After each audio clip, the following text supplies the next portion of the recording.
And we're going to do something a little bit different. If you have followed our channel for any time or seen some of our videos, you know most of our mini albums are done with 4 pocket pages. Today I'm going to show you how to make a mini album. It's going to be 7 by 9.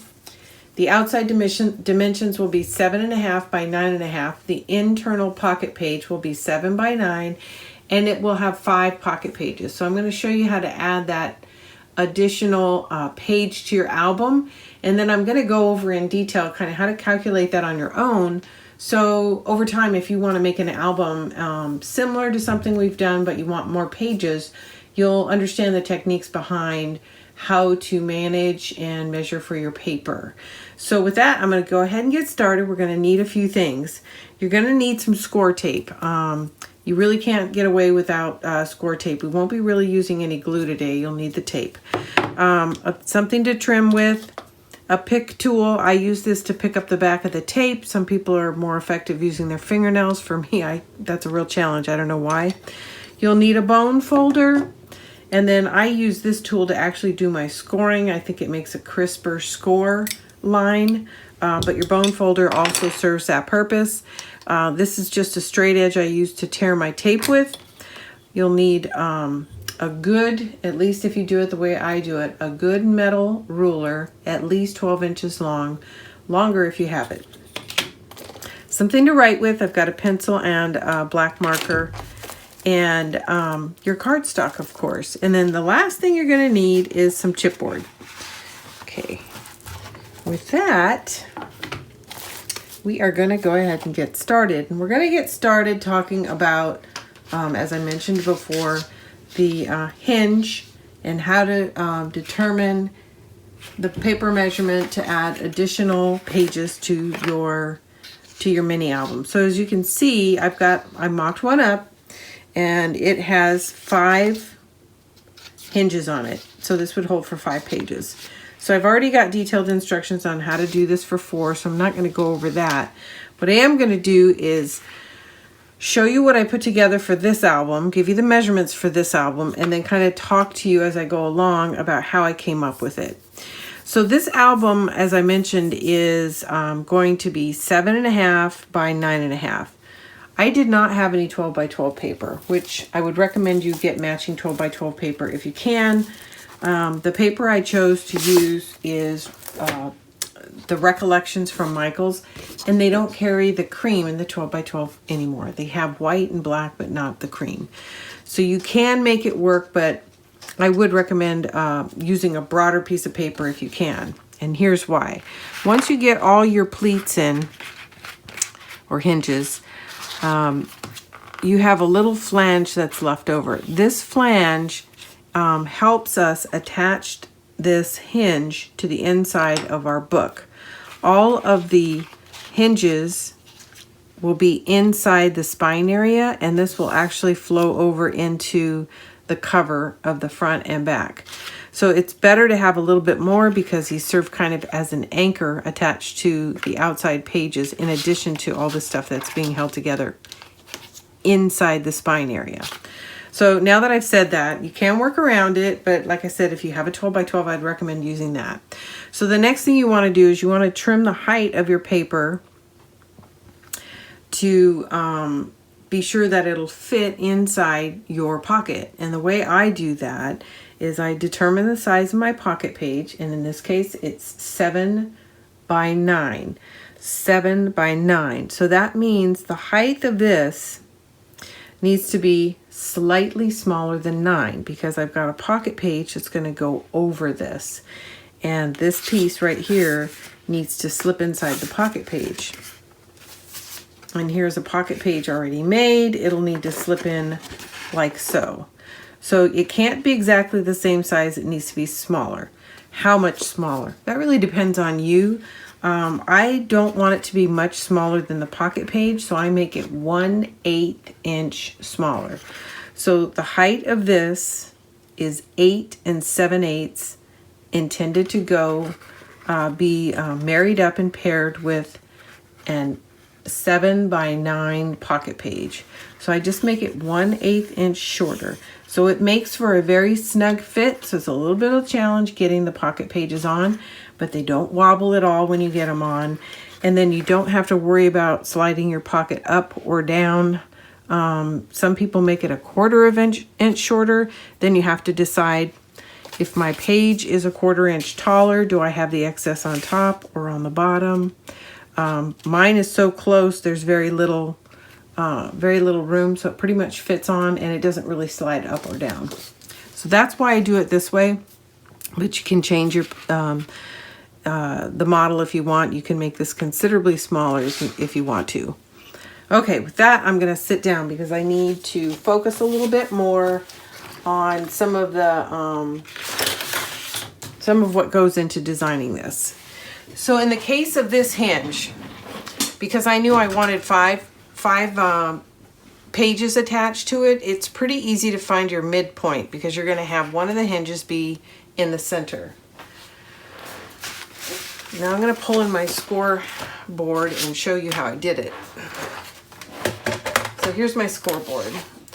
So again, if you have a 12 by 12, that's what I would recommend. I did not have a 12 by 12, so I'm working with an 8.5 by 11. And I know I need nearly 9 inches of height, so I can't do it this way. Otherwise, I'm going to stop at 8.5, and that's quite a bit shorter than the length of the pocket page. Now I could make it this height and then manage the placement of my pocket up or down, but I prefer not to do that. So I rotated it this way. And then I know that the midpoint for 8.5 is 4 1/4 right here. And I know, because I have 5 hinges, I need to go to the midpoint of the paper. So I need 15 score lines to make 5 peaks. So if I do my first score line in my midpoint at 4 1/4, then I need to make a score line every 1/2 inch away from here. I need to do that 7 times. And then I need to back up from here and every 1/2 inch make a score line, and I need to do that 7 times. So I'll have 7 score lines on this side, 7 on this side. This would make the 15th score line. So that's how I came up with these measurements. So I took this piece of paper, trimmed it down to 8 7/8, and then I did just what I described. This is an 8.5 by 7 or by 8 7/8. And I did just what I described in terms of placing the score lines. Some people don't like a 1/2 inch gusset. I like it this way for a couple of reasons. One, it's very easy. It's uniform. It's a 1/2 inch a score line every 1/2 inch.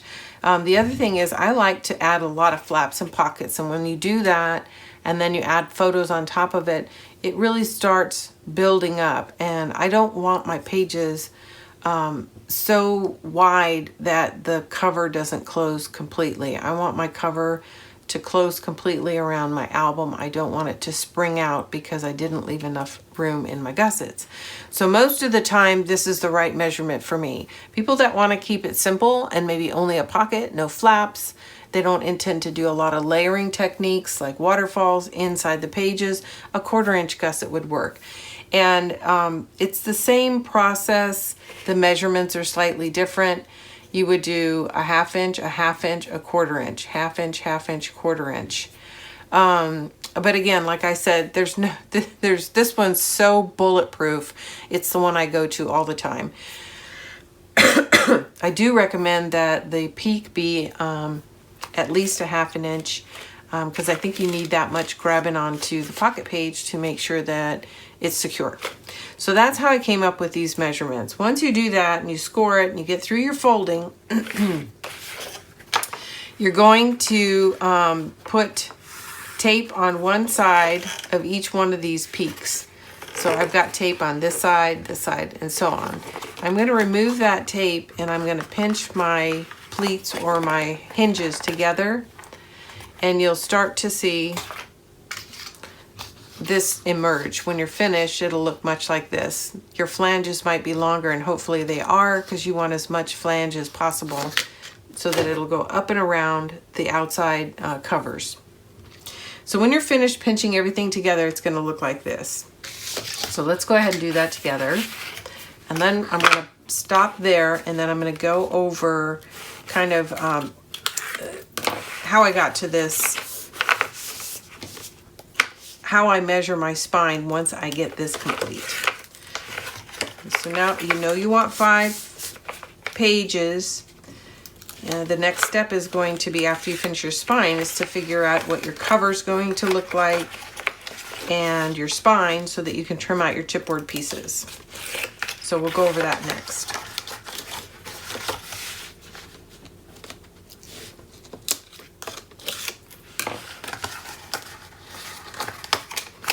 And I'm going to show you how to do it 2 different ways. One for the mathematically inclined and one for the visual. Okay, so there we have it. So that was pretty simple, pretty straightforward. We've got our 5 hinges now. It's pretty straightforward. So again, regardless of the number of hinges, you want to lay your paper down, trim it to the height of your pocket, lay your paper down, find your midpoint, and then determine how many score lines you need to get the number of hinges you need, and then score away from the center. Okay, so how do I figure out how much paper I want? Well, the way I do it, and this is a quick visual, I always do a quick sketch. I'll move my scoreboard so I can write, of how many pages I want. So let's say I want 5.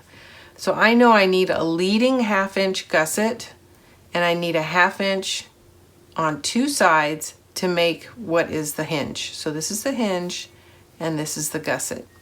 I know I need a gusset following the hinge. So for every single page, you'll need a gusset in the front, in the back, and a hinge in the middle. So there's page 1. Then I'm going to want page 2, 3, 4, let's do 5, let's do 6. Okay? So for each one of these gussets, it's 0.5. It's a 1/2 inch, right? So we'll take our gusset, 1, 2, 3, 4, 5, 6, 7. We have 7 gussets times 0.5. That's how we're going to come up with kind of what this spread is. Because remember, when we're finished, these 2 things are going to be pinched together, so they almost disappear.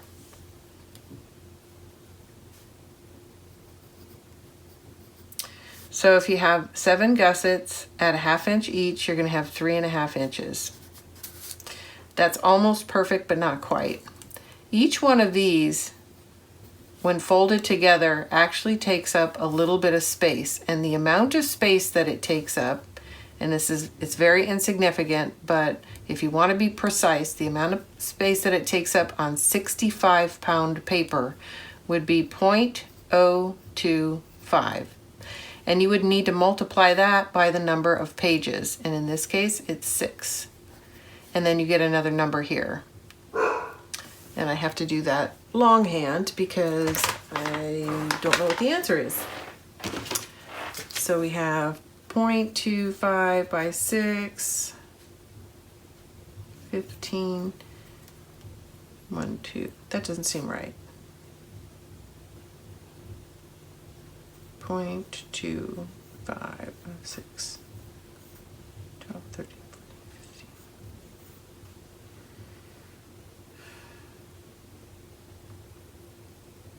15. 0.025, that's why. I was leaving out a 0. So what I finish with is 0.150. And if you divide that, you get them, let's see, what is that going to be? It's going to be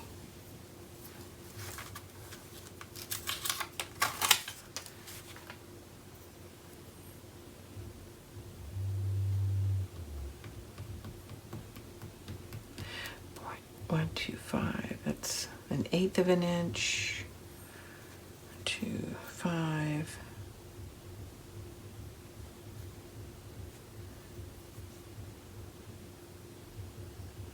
An 1/8 of an inch.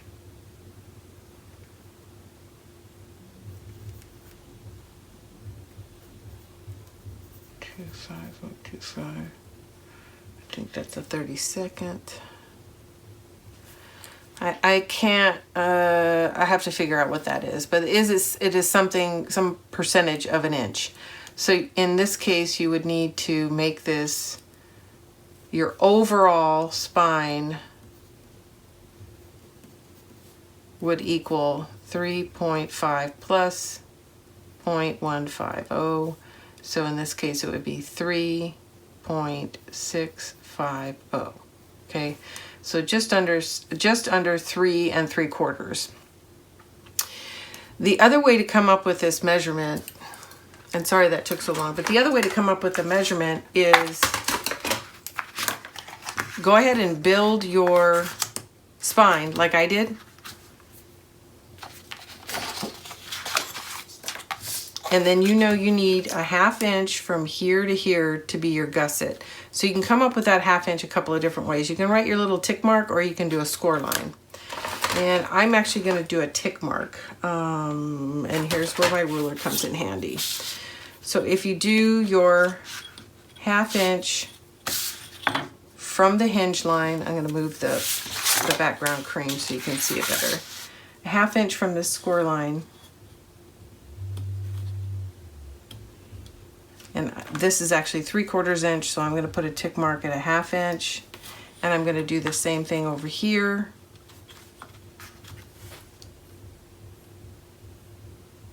There's my 1/2 inch. Now if I measure between this 1/2 inch and this 1/2 inch,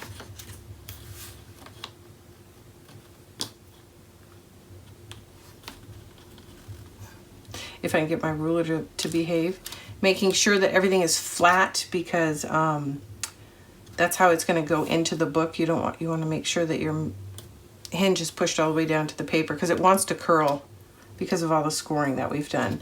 So now if you measure from this tick line to this tick line, you come up with 3 1/8. 3 1/8.